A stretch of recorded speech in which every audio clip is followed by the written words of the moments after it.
محبت انسان سے کچھ بھی کروا دیتی ہے، اسے کسی بھی حد کو پار کرنے پہ مجبور کر دیتی ہے۔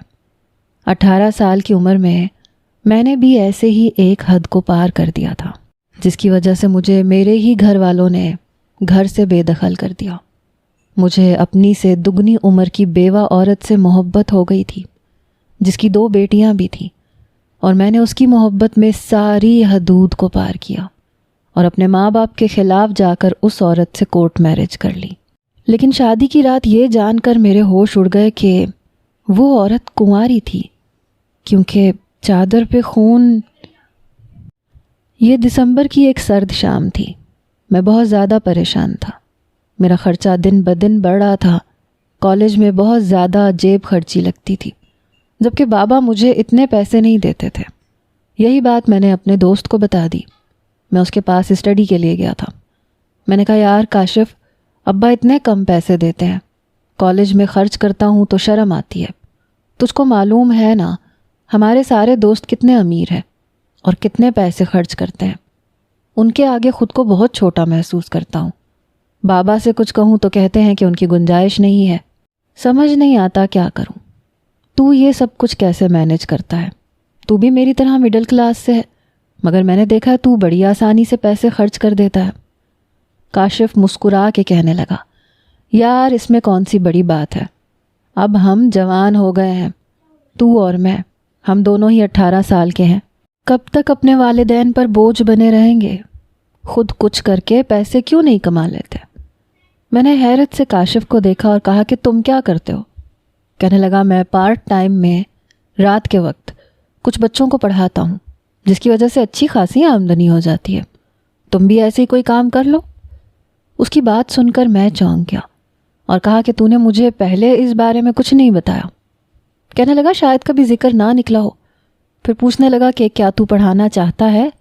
2 چھوٹی بچیاں ہیں، ان کی ایک بیوہ والدہ ہے، پیسے والے لوگ ہیں، لیکن ان کی والدہ اپنی بچیوں کی تعلیم کے لیے پریشان ہے اور وہ اچھی خاصی رقم دے سکتی ہیں، اس لیے اگر تم چاہو تو میں ان سے بات کر لوں گا۔ دراصل وہ ٹیوشن میرے پاس آیا تھا، لیکن میرے پاس وقت ہی نہیں ہے۔ میں پہلے ہی 4 گھروں میں جاتا ہوں، 5واں گھر لینے کی گنجائش نہیں ہے۔ میں کچھ چونک گیا، پھر سوچنے لگا۔ پھر میں نے کہا کہ چلو ٹھیک ہے، تم بات کرو، اگر مہینے کی ایک اچھی خاصی رقم مل جاتی ہے تو میں انکار نہیں کروں گا۔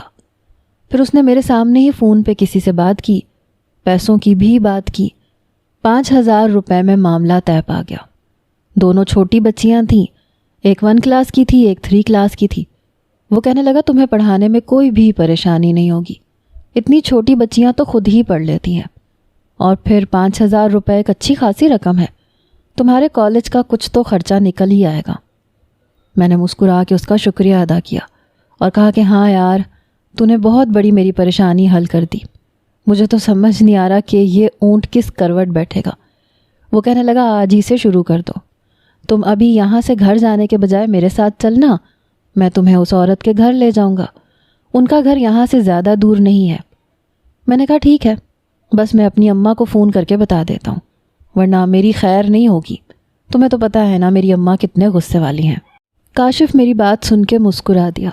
دراصل میری اماں وہی مڈل کلاس عورت تھیں جو پرانے زمانے میں جیتی تھیں۔ مغرب کے بعد گھر سے باہر رہنے پہ انہیں غصہ آتا تھا۔ اگر کسی کام سے بھی مجھے باہر جانا ہوتا تھا تو انہیں فون کر کے بتانا پڑتا تھا۔ پتہ نہیں ایسا صرف مڈل کلاس گھرانوں میں ہی ہوتا ہے یا پھر کلاس کوئی بھی ہو، ہر ماں اپنے بچوں کے لیے اتنی ہی فکر مند ہوتی ہے۔ خیر، میں نے اپنی اماں کو فون کر کے انہیں ٹیوشن والی ساری بات بتا دی۔ یہ سن کے انہوں نے کوئی اعتراض نہیں کیا۔ کہنے لگی، بس بیٹا وقت پہ آ جانا، مجھے فکر ہوتی ہے۔ میں نے کہا، جی اماں پریشان نہ ہو۔ پھر کافی دیر تک اپنے دوست کے ساتھ پڑھائی کرتا رہا۔ دراصل میں 2 کتابیں نہیں خرید سکتا تھا، وہ کافی مہنگی تھیں اور وہ کتابیں کاشف کے پاس تھیں، تو میں ان کو پڑھنے کے لیے کاشف کے گھر ہی آ جاتا تھا۔ پھر کاشف مجھے تھوڑی دیر بعد اس گھر تک لے گیا جہاں وہ عورت 2 بچیوں کے ساتھ رہتی تھی۔ جب ہم نے انہیں بتایا کہ ہم ٹیوشن کے لیے آئے ہیں تو انہوں نے فوراً ہمیں اندر ڈرائنگ روم میں بلا کر بٹھا لیا۔ میری نظر ڈرائنگ روم کے پردوں پہ ٹھہر گئی۔ بہت ہی خوبصورت پردے تھے، قالین بھی بہت قیمتی تھا، ہر چیز بہت اچھی لگ رہی تھی۔ پھر وہ عورت ہمارے سامنے بیٹھ گئی، کہنے لگی میرا نام زنیرہ ہے، میری یہ 2 چھوٹی بیٹیاں ہیں، دونوں ہی قریب کے اسکول میں جاتی ہیں، انہی کے لیے مجھے ٹیوشن کی ضرورت ہے۔ ان کی بات سن کے میں نے کہا جی میں بہت اچھے سے پڑھاؤں گا، آپ کو کوئی شکایت نہیں ہوگی۔ وہ مسکرا کے کہنے لگیں بس مجھے ایسا ہی کوئی ٹیچر چاہیے جو میری بچیوں کا مستقبل روشن کر دے، میں ان کے مستقبل کو لے کے بہت پریشان رہتی ہوں۔ رات 8 سے 9 کا وقت ہم نے فکس کر لیا اور پھر ہم زنیرہ صاحبہ سے اجازت لے کر واپسی کے لیے نکل پڑے۔ ہماری بات طے ہو چکی تھی، اگلے دن سے مجھے پڑھانا تھا۔ ایڈوانس کے 5,000 روپے بھی انہوں نے اسی وقت میرے ہاتھ پہ رکھ دیے تھے، اور یہ دیکھ کر میں حیران رہ گیا تھا کیونکہ ہماری کوئی ذاتی جان پہچان نہیں تھی۔ زنیرہ صاحبہ کے کسی جاننے والے کے ذریعے سے یہ ٹیوشن میرے دوست کاشف کے پاس آیا تھا، ہم ان کے لیے بالکل انجان لوگ تھے۔ اس کے باوجود انہوں نے فوراً سے مجھے ایڈوانس کے پیسے ادا کر دیے تھے، جس کا واضح مطلب یہ تھا کہ ان کے پاس پیسوں کی کوئی کمی نہیں تھی۔ پھر اگلے ہی دن سے میں نے ان بچیوں کو پڑھانے کے لیے جانا شروع کر دیا۔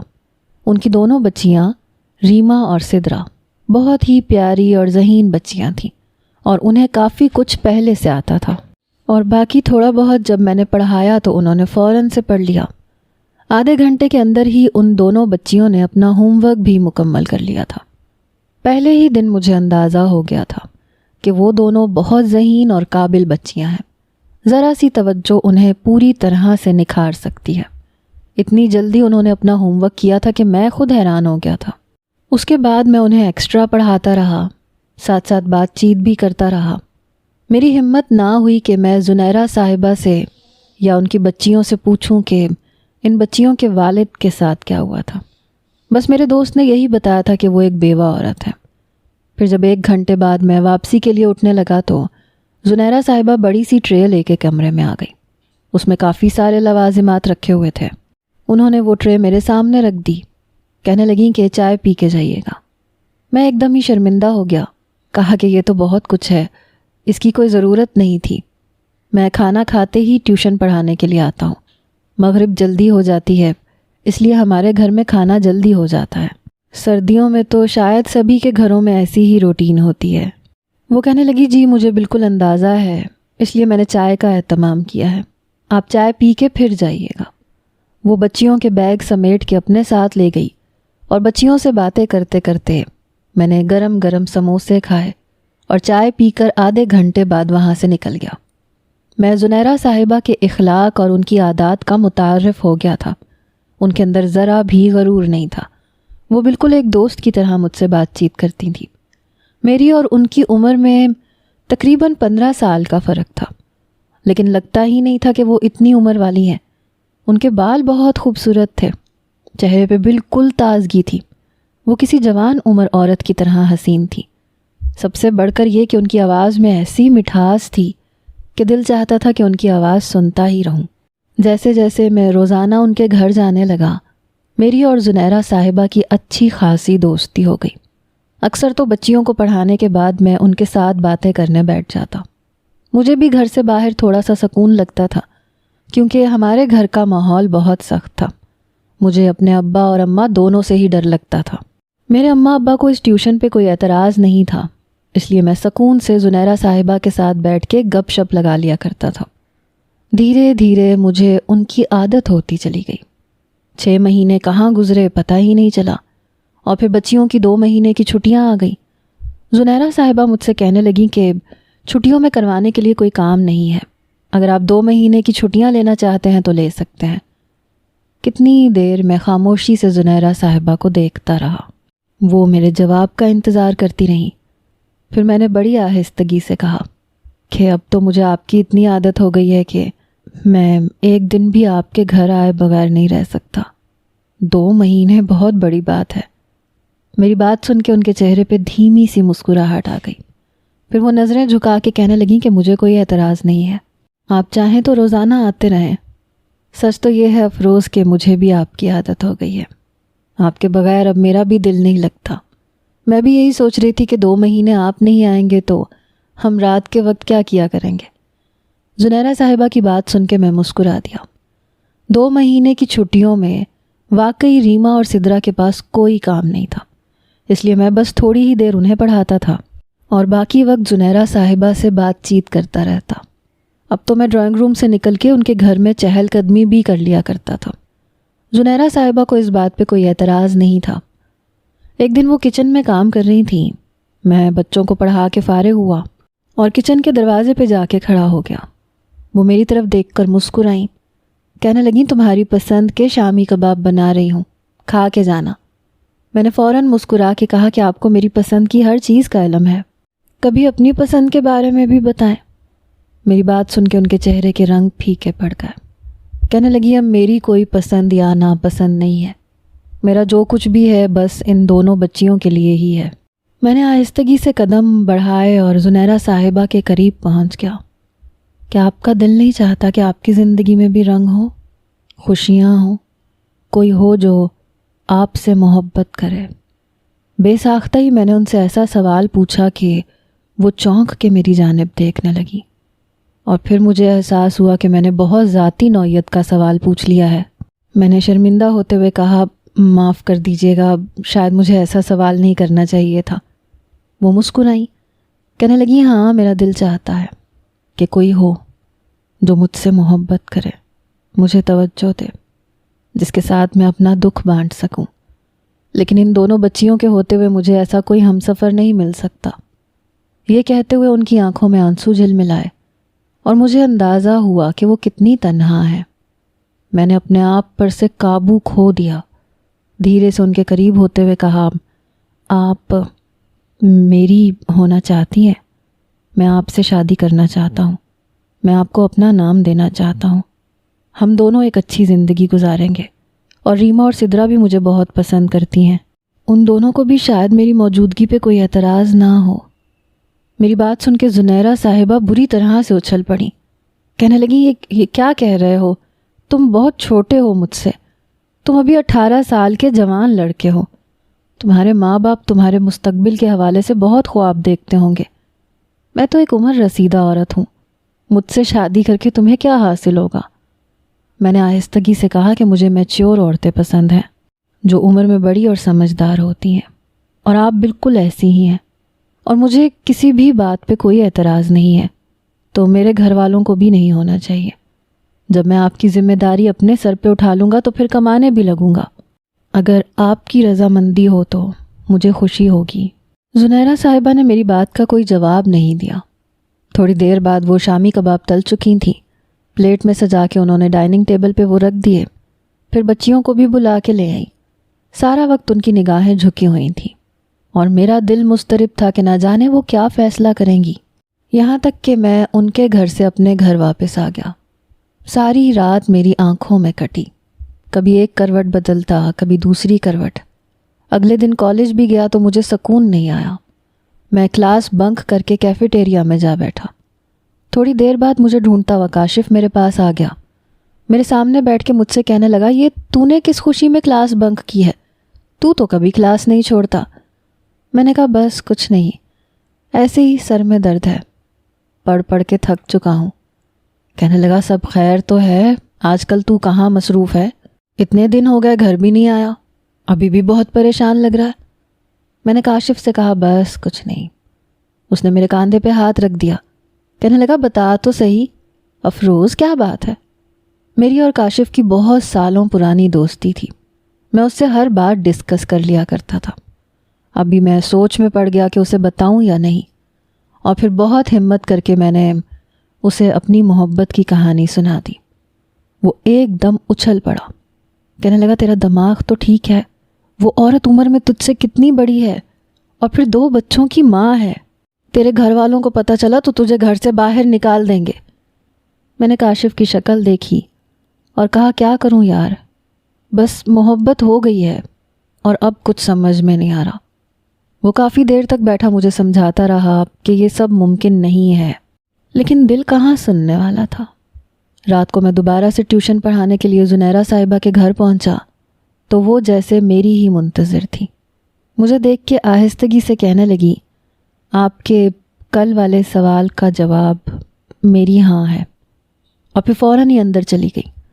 ان کے چہرے پہ جو خوشی اور شرم و حیا کے جو رنگ تھے، میں خود انہیں دیکھ کے دنگ رہ گیا تھا۔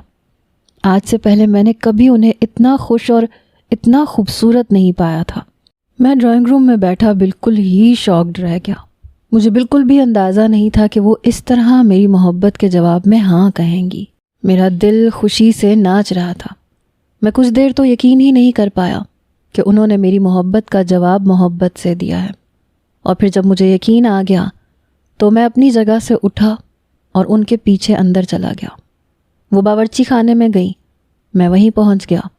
پھر ان سے کہا کہ میں اپنے گھر والوں سے بات کروں گا اور پھر ہم شادی کر لیں گے۔ وہ مسکرا کے کہنے لگیں کہ ایسا ہرگز بھی نہ کرنا، تمہارے گھر والے کبھی راضی نہیں ہوں گے۔ میں تمہاری محبت کا جواب محبت سے دے رہی ہوں، لیکن اس کا مطلب یہ نہیں ہے کہ ہماری شادی ممکن ہے۔ میں نے زنیرہ صاحبہ سے کہا کہ آپ فکر نہ کریں، میں اپنے گھر والوں کو منا لوں گا۔ اور پھر اگلے دن میں نے بڑی ہمت کر کے اپنی ماں کو سارا قصہ کہہ سنایا۔ میری ماں نے مجھے ایک زوردار تھپڑ مارا، کہنے لگی خبردار جو آئندہ اس عورت کے گھر میں قدم بھی رکھا، یقیناً کوئی کالا جادو کرنے والی ہوگی جس نے جوان لڑکا دیکھ کے پھنسا لیا۔ آئندہ اس کے گھر تو کیا گھر کے آس پاس جانے کی بھی ضرورت نہیں ہے۔ میں نے اماں کو سمجھانا چاہا کہ مجھے محبت ہو گئی ہے، لیکن اماں کو یہ بات کہاں سمجھ آنی تھی۔ شام تک انہوں نے ابا کو بھی اس بارے میں خبر کر دی، اور ابا نے صاف لفظوں میں کہا کہ اب اگر میں زنیرہ صاحبہ کے گھر گیا تو وہ میری ٹانگیں توڑ دیں گے۔ ساتھ ہی وہ مجھے پڑھائی پہ توجہ دینے کا بھی کہہ رہے تھے، لیکن میرا دل باغی ہو چکا تھا۔ میں نے اگلے ہی دن زنیرہ صاحبہ سے کہا کہ میں آپ سے کورٹ میرج کرنا چاہتا ہوں۔ میری بات سن کے وہ بالکل حیران رہ گئی، پھر کہنے لگیں کہ اچھی طرح سوچ لو، تمہارے گھر والے اس شادی کو ایکسیپٹ نہیں کریں گے۔ میں نے کہا میں نے سوچ سمجھ کے فیصلہ کیا ہے۔ وہ کہنے لگیں پھر بھی کچھ دن رک جاؤ۔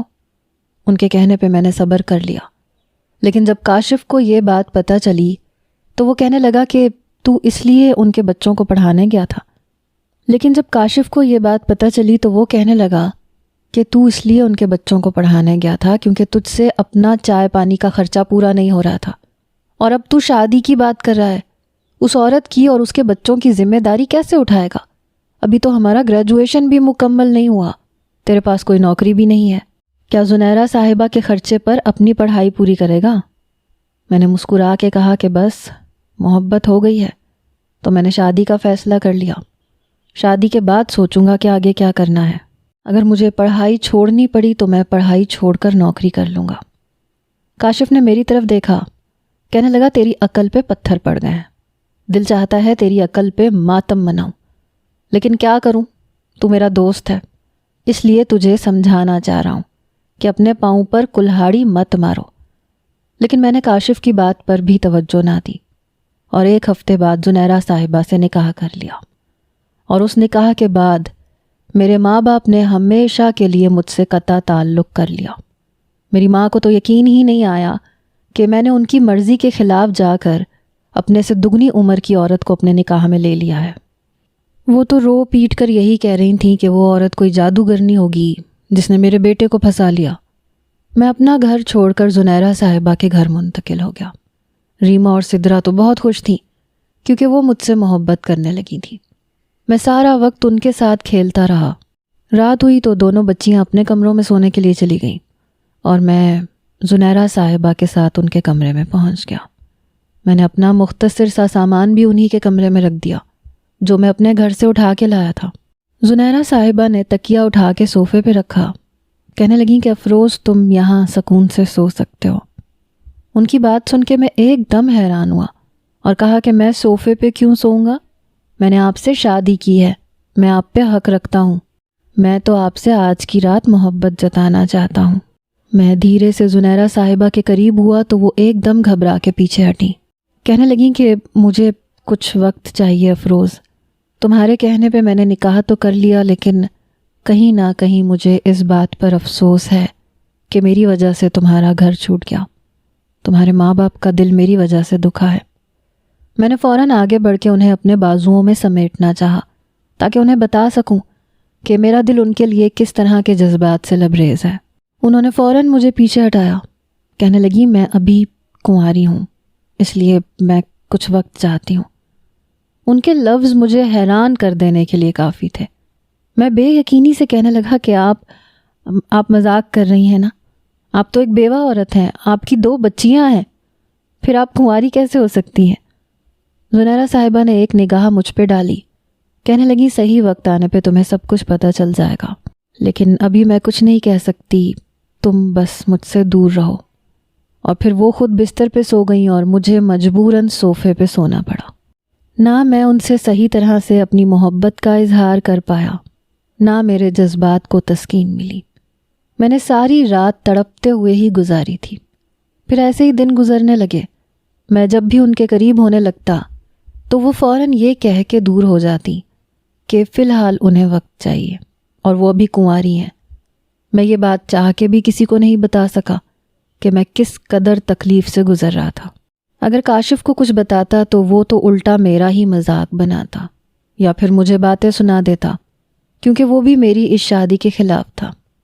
ماں باپ کا گھر تو میں چھوڑ آیا تھا، اس لیے میں کسی سے کچھ نہ کہہ سکا، بس اپنے آپ میں پریشان ہوتا اور سوچتا کہ کیوں وہ مجھ سے دوری اختیار کیے ہوئے ہیں، کیوں وہ خود کو کنواری کہتی ہیں جبکہ وہ تو 2 بچوں کی ماں ہے۔ یہ ایسے سوال تھے جن کا جواب مجھے کہیں سے نہیں ملا۔ اور پھر ایسے ہی 1 مہینہ گزر گیا، اور 1 مہینے بعد ایک رات مجھ پر ایسی قیامت ٹوٹی کہ میرے ہوش اڑ گئے۔ مجھے وہ سچائی پتہ چلی جو حیران کر دینے والی تھی۔ رات کے تقریباً 2 بجے کا وقت تھا۔ نیند سے میری آنکھ کھلی تو میں نے دیکھا کہ زنیرہ کمرے میں نہیں تھی۔ میں زنیرہ کی تلاش میں کمرے سے باہر نکلا تو وہ مجھے بچوں کے کمرے میں نظر آئیں۔ کمرے کا دروازہ کھلا ہوا تھا۔ میں آہستگی سے چلتا ہوا کمرے کے دروازے پہ پہنچا تو زنیرہ ان سوتی ہوئی بچیوں سے بات کر رہی تھی۔ کہہ رہی تھیں، دیکھنا میں تمہارے بابا کے قاتلوں سے کیسا بدلہ لوں گی۔ انہوں نے مجھ سے میرا بھائی چھینا ہے، تمہارے سر سے باپ کا سایہ گیا ہے، میں بھی انہیں اتنی آسان زندگی نہیں گزارنے دوں گی۔ آج ان کا بڑا بیٹا میرے گھر میں میرے ساتھ ہے اور وہ اس کے لیے تڑپ رہے ہیں، کل کو ان کا چھوٹا بیٹا بھی یہی ہوگا۔ ایک ایک کر کے میں ان کی ساری اولادوں کو ان سے جدا کر دوں گی اور پھر میرے دل کو قرار آ جائے گا۔ وہ سوتی ہوئی ریما اور سدرا سے بات کر رہی تھی جبکہ میرے ہوش اڑ کے رہ گئے تھے۔ پھر میری نظر اس تصویر پر پڑی جو زنیرہ صاحبہ کے ہاتھ میں تھی، اور مجھے یہ چہرہ پہچاننے میں زیادہ وقت نہیں لگا۔ یہ آج سے کچھ سال پہلے کی بات تھی، جب میں اور میرے بابا دونوں موٹر سائیکل پر جا رہے تھے کہ اچانک بابا کی تیز رفتاری کی وجہ سے ایک شخص موٹر سائیکل کی زد میں آ کے جاں بحق ہو گیا۔ اس کا چہرہ مجھے آج تک یاد تھا۔ سڑک کراس کرتا ہوا وہ شخص میرے ذہن میں پوری طرح بس گیا تھا، اور وہ کوئی اور نہیں بلکہ وہی انسان تھا جو سدرا اور ریما کا باپ تھا، لیکن وہ زنیرہ کا شوہر نہیں بلکہ بھائی تھا۔ اس کے انتقال کے بعد زنیرہ نے دونوں بچیوں کو اپنے ساتھ رکھ لیا۔ انہوں نے نہ جانے کیوں شادی نہیں کی، اور اب وہ دونوں بچوں کی پرورش کر رہی تھی کیونکہ ان کی ماں انہیں چھوڑ کر جا چکی تھی۔ زنیرہ صاحبہ اپنے بھائی کی قاتل سے بدلہ لینا چاہتی تھی، اسی لیے انہوں نے مجھ سے شادی کی تھی۔ پہلے جب میں ٹیوشن پڑھانے آیا تب انہیں معلوم نہیں تھا کہ میں کون ہوں، لیکن پھر اگلے دن انہوں نے میری معلومات نکلوائیں۔ کیونکہ مجھے ان کے گھر جانا تھا تو انہیں سب کچھ سمجھ میں آ گیا، ہر بات پتہ چل گئی، اور وہیں سے انہوں نے بدلہ لینے کا منصوبہ بنا لیا، اور وہ اس میں کافی حد تک کامیاب بھی ہو گئی تھی۔ لیکن رات کے اندھیرے میں مجھ پہ ان کا سچ کھل گیا تھا۔ میں کمرے میں داخل ہوا، ان کے قدموں میں بیٹھ کے روتے ہوئے بتایا کہ اس روز میں بھی اپنے والد کے ساتھ تھا، جو کچھ ہوا وہ غلطی سے ہوا تھا، میرے بابا نے جان بوجھ کے کچھ نہیں کیا تھا۔ زنیرہ صاحبہ نے مجھے دھکا دیا، کہنے لگیں تمہاری وجہ سے میرا اکلوتا بھائی چلا گیا، اس کے بچے یتیم ہو گئے، ان کی ماں انہیں چھوڑ کے چلی گئی، سزا تو تم لوگوں کو بھگتنی ہوگی، تمہارے باپ کو بھی تمہارا دکھ دیکھنا پڑے گا۔ میں نے زنیرہ صاحبہ کو سمجھانے کی کوشش کی کہ قسمت میں ایسے ہی لکھا تھا، لیکن میں ان سے محبت کرتا ہوں اور یہ بات حقیقت ہے، مگر انہوں نے میری کوئی بات نہ سنی بلکہ وہ ساری رات روتی رہیں۔ اگلے دن میں اپنے گھر گیا، میرے بابا بہت مشکل سے مجھ سے ملے، میں نے انہیں ساری بات بتا دی۔ وہ میرے ساتھ زنیرہ کے گھر پہنچے اور پھر انہوں نے بھی زنیرہ سے معافی مانگی، کیونکہ اس حادثے کے بعد ایک پل کے لیے بھی انہیں سکون نہیں آیا تھا۔ ہم لوگوں پر اتنی سختی بھی اسی لیے تھی کیونکہ ابا کا دل بہت سہم سا گیا تھا۔ مجھے زیادہ موٹر سائیکل چلانے کی اجازت نہیں تھی۔ مغرب کے بعد اماں مجھے گھر سے نکلنے نہیں دیتی تھیں۔ انہیں ڈر لگتا تھا کہ کہیں ہمارے ساتھ بھی کوئی حادثہ نہ ہو جائے۔ ابا کے بہت زیادہ معافی مانگنے پہ زنیرہ نے انہیں معاف کر دیا تھا۔ میں نے زنیرہ سے درخواست کی تھی کہ وہ اس شادی کو قبول کر لیں۔ اب میرے والد کو بھی اس رشتے پہ کوئی اعتراض نہیں تھا، کیونکہ اس طرح ریما اور سدرا کا مستقبل سنور سکتا تھا۔ اس لیے انہوں نے ہماری شادی کو قبول کر لیا اور زنیرہ نے میرے ساتھ کو۔ آج میں اپنی پڑھائی کے ساتھ نوکری بھی کر رہا ہوں اور جہاں تک ممکن ہوتا ہے گھر کا خرچہ بھی اٹھاتا ہوں۔ باقی کا خرچہ زنیرہ کی زمینوں کے پیسوں سے چلتا ہے۔ زنیرہ کا بھائی زمینوں والا آدمی تھا۔ اس کی زمینوں سے جو بھی آمدنی آتی ہے وہ ریما اور سدرا کی پڑھائی پہ خرچ ہو جاتی ہے، اور زنیرہ کی زمینوں سے جو آمدنی آتی ہے وہ زنیرہ ہم دونوں پر خرچ کر لیتی ہے۔ میں خدا کا لاکھ شکر ادا کرتا ہوں کہ صحیح وقت پر مجھ پہ سچائی کھل گئی اور میں نے اور میرے والد نے زنیرہ سے معافی مانگ لی۔